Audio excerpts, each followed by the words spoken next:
Tem gente que só percebe que teve tudo, no exato momento em que perde tudo. Pedro traía Joana enquanto ela escrevia uma carta que o destruiria para sempre. Ela estava sentada na varanda, o rosto calmo, olhos no infinito, como sempre. Mas por dentro, tudo nela já tinha morrido. Ele achava que ela era só silêncio, mas o silêncio dela era uma gritaria que ele nunca quis ouvir. E quando finalmente escutou, já era tarde demais. Pedro acordou naquela manhã como em todas as outras, atrasado, irritado com o despertador, indiferente à presença da mulher ao seu lado. Joana já estava de pé, arrumando a mesa do café, como sempre fazia. Ela não falava muito, dava bom dia com um sorriso discreto e oferecia o café no ponto exato. Aquilo que no começo do casamento parecia doçura, agora soava automático para ele, frio, sem vida. Enquanto ela preparava o pão, Pedro rolava mensagens no celular. Beatriz havia mandado uma foto provocante da noite anterior. Ele sorriu com o canto dos lábios. Joana percebeu, mas fingiu que não. Já havia aprendido a reconhecer aquele sorriso, aquele olhar distante, mas o silêncio era sua forma de lidar. Não por covardia, por estratégia. Ela sabia que qualquer confronto naquela altura só serviria para ele se fechar ainda mais. No trabalho, Pedro era outro homem. Confiante, articulado, desejado. E Beatriz era seu escape. Jovem, espontânea, barulhenta. Tudo o que Joana não era. No almoço daquele dia, Pedro confidenciou a um amigo. Joana é boa, mas sem graça. Parece que nada a toca, nem raiva, nem paixão. O amigo sorriu sem saber o que dizer. Nenhum dos dois percebeu o quão cruel aquela frase era.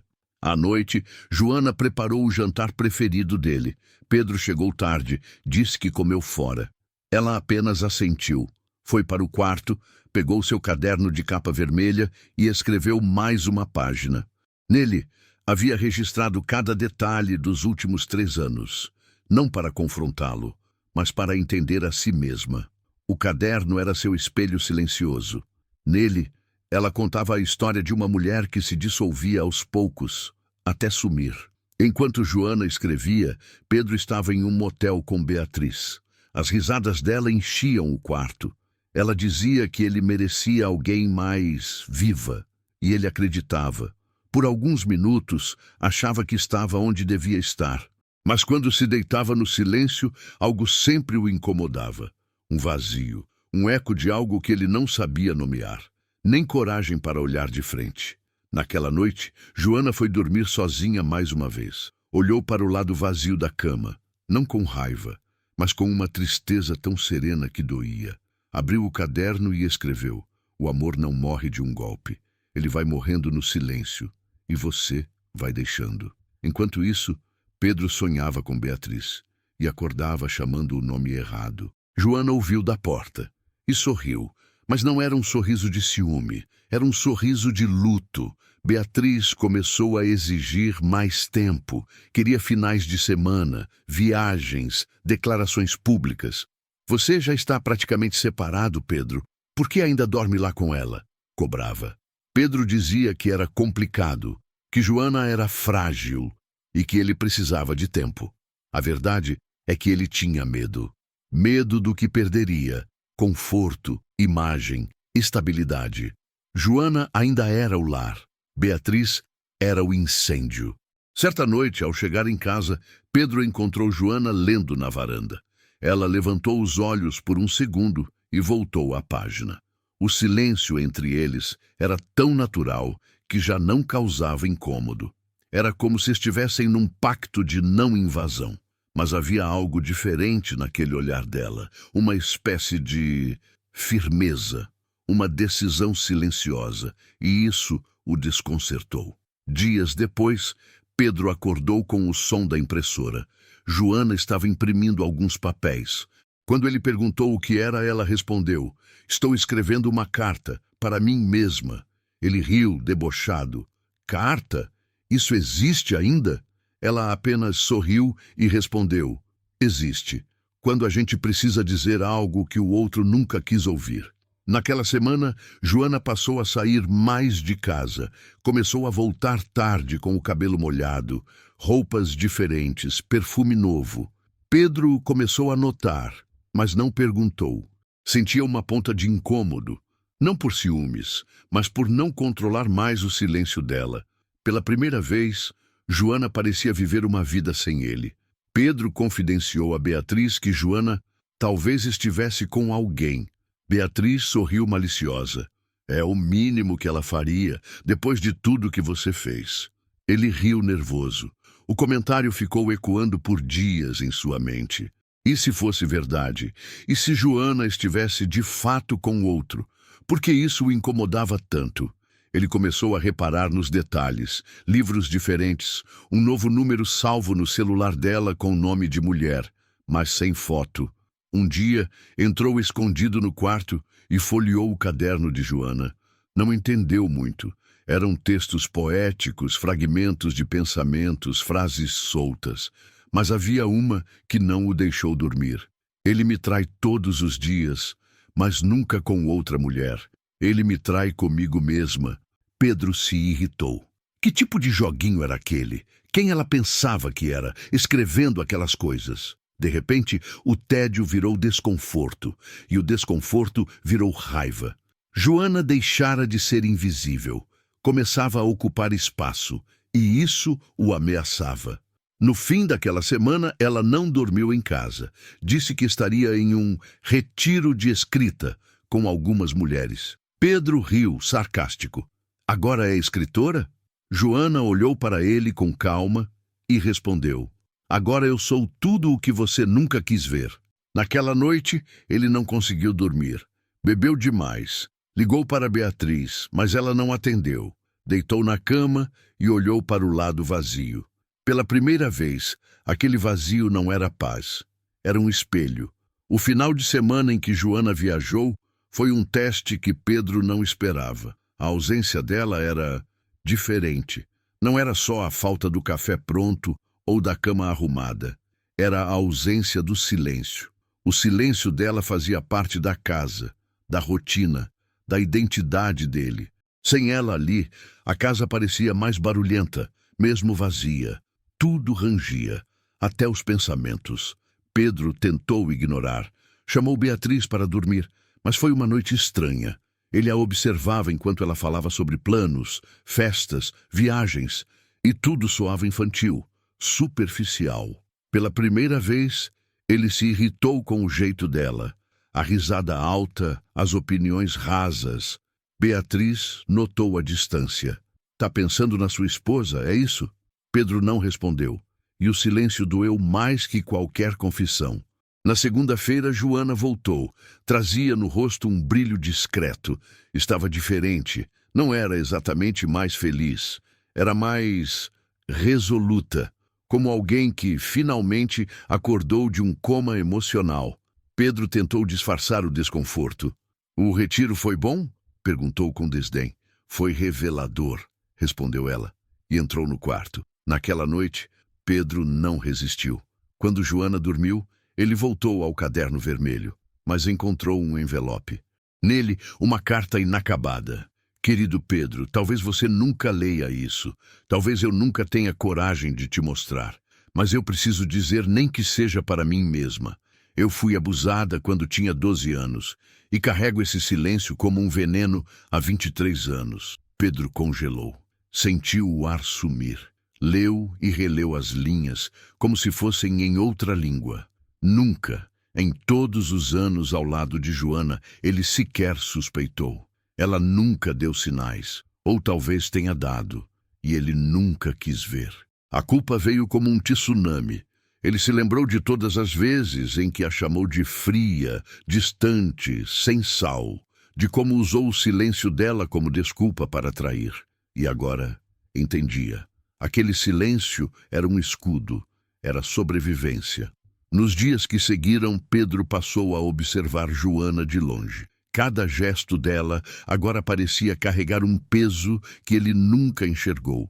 Quando ela sorria, via esforço. Quando se calava, via dor.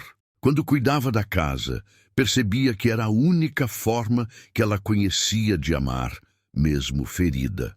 Certa tarde, Joana recebeu uma ligação e saiu às pressas. Pedro, movido por um misto de curiosidade e desespero, a seguiu discretamente. Ela entrou num centro de acolhimento de mulheres. Ficou lá por horas. Quando saiu, estava com uma menina no colo. Pedro observou de longe. A menina a abraçava como se fosse sua mãe. Joana sorriu, um sorriso que ele nunca viu. Em casa, tentou perguntar: "Onde você estava?" Joana olhou nos olhos dele por longos segundos. Depois respondeu: "Com pessoas que me escutam." Pedro engoliu seco. Sentia-se um estranho na própria casa. Começava a entender que viveu com uma mulher inteira, mas só conheceu a casca. Naquela noite, sonhou com ela mais jovem, assustada, chorando sozinha num quarto escuro. Acordou suando, em prantos, e pela primeira vez desejou voltar no tempo. Quis protegê-la, mesmo sabendo que falhou quando mais importava. Pedro passou a observar Joana como se fosse uma estranha que, de repente, ele queria desesperadamente conhecer. Começou a reparar nos gestos suaves, nos silêncios que agora pareciam gritos, e nos olhos que escondiam o que ele nunca quis ver. Um cansaço de décadas. O tipo de cansaço que não dorme, que mora no peito. Durante uma tarde chuvosa, Pedro voltou mais cedo do trabalho. Encontrou Joana no escritório, digitando algo concentrada. Ela minimizou a tela rápido demais. Ele fingiu não ver, mas seu coração apertou. "Escrevendo de novo?" perguntou. Joana não olhou para ele. "Sim, mas desta vez não é para mim, é sobre mim." E seguiu digitando. Aquela frase ficou presa como farpa na garganta dele. Naquela mesma semana, Joana recebeu uma encomenda. Era uma câmera fotográfica analógica, antiga. Pedro ficou surpreso. Ela nunca demonstrou interesse por fotografia. "É para um projeto", disse ela sem detalhes. Ele tentou insistir, mas ela desviou, como sempre fez, só que agora sem medo. O controle que ele achava ter sobre ela evaporava a cada dia. Na tentativa de se reaproximar, Pedro levou flores. Joana agradeceu, mas não sorriu. Naquela noite, ele tentou tocá-la. Ela permitiu, mas permaneceu imóvel. Seus olhos estavam abertos. Pedro sentiu um arrepio estranho. Aquilo não era intimidade, era despedida. No dia seguinte, ele foi ao consultório da doutora Letícia. Fingiu que queria marcar uma consulta para si mesmo, mas tentou descobrir se Joana ainda fazia terapia. A psicóloga não revelou nada. Ética profissional. Mas deixou escapar uma frase. "Ela tem feito grandes avanços." Pedro sentiu-se menor do que nunca. Beatriz, por outro lado, começava a se impacientar. Já não via em Pedro o homem decidido de antes. Ele estava disperso, nervoso, vulnerável. Um dia, em uma discussão, ela jogou na cara dele: "Você não quer Joana. Você quer se perdoar. Mas o perdão dela não te pertence." Essas palavras foram um soco, porque eram verdade. Dias depois, Pedro decidiu abrir o armário de Joana. Não por invasão, mas por desespero. Lá encontrou uma caixa. Dentro havia fotos de crianças, cartas, documentos, relatos escritos à mão, tudo relacionado ao Centro de Apoio a Vítimas de Abuso. Joana havia ajudado dezenas de meninas, em silêncio, sem precisar contar, sem precisar ser vista. Pedro chorou ali mesmo, ajoelhado no chão do quarto, abraçado àquela caixa como se fosse um corpo. Aquela era Joana, não a mulher sem graça que ele traíra, mas uma guerreira calada que lutava com ternura e escrevia com a alma. Naquela noite, quando Joana chegou, Pedro tentou conversar. "Eu li o que você escreveu." Ela parou, encarou-o com uma firmeza que ele nunca conheceu. "Você leu o que não era seu, como sempre. Entra onde não é chamado, toma o que não entende e finge que ama o que nunca teve coragem de descobrir." Pedro tentou se justificar. "Eu errei, mas eu te amo." Ela apenas respondeu: "Você ama a culpa, Pedro. O amor já passou." Na manhã seguinte, Joana não estava mais em casa. A cama arrumada, o armário vazio. Em cima da mesa, um envelope fechado. Pedro, trêmulo, abriu. Era a carta, aquela que ela escrevia há meses, com linhas calmas, mas letais. Você me traiu não por estar com outra, mas por nunca estar comigo. Eu era o som que você nunca escutou. Agora aprendi a gritar em silêncio, e minha ausência vai fazer mais barulho do que minha presença jamais fez. Pedro caiu de joelhos, com a carta nas mãos como quem segura cinzas. Não havia raiva nas palavras dela. Havia luto, um amor que morrera lentamente e que ele só descobrira no último suspiro. Pedro passou os dias seguintes como uma sombra. Ia ao trabalho no automático, não respondia mensagens, ignorava Beatriz, evitava amigos. A casa estava silenciosa demais, não o silêncio de antes, que ele desprezava, mas o da ausência absoluta. Um silêncio sem retorno. O envelope de Joana permanecia em cima da mesa. Ele o relia todos os dias, como se quisesse encontrar entre as linhas alguma fresta de esperança. Não havia. Só havia dignidade, amor gasto e a decisão firme de alguém que não ia mais se permitir ser invisível. Tentou ligar. Joana não atendia. Mandou mensagens, e-mails, até mesmo cartas, implorando por uma chance de conversar. Nenhuma resposta. Ela havia desaparecido como névoa ao sol, e estranhamente o mundo parecia seguir, menos o dele. Foi quando, vasculhando seus próprios e-mails antigos, Pedro encontrou um nome recorrente: Rafael. Era um contato salvo por Joana, com quem ela trocava mensagens há meses. No impulso, ligou para o número. Uma voz masculina atendeu. Rafael, Centro de Acolhimento Esperança. Boa tarde. Pedro desligou imediatamente. Suava frio. Abriu o site. Lá estava o nome completo. Rafael Oliveira. Psicólogo, coordenador do programa de apoio às vítimas. Na seção de equipe, uma foto de Joana. A legenda: Joana Mendes. Escritora, palestrante e fundadora do projeto Vozes Silenciosas. Pedro ficou paralisado. Fundadora. Escritora. Ela não só ajudava aquelas meninas, ela havia criado aquele projeto. Tudo enquanto ele atraía, chamava de sem graça e ria das cartas que ela escrevia.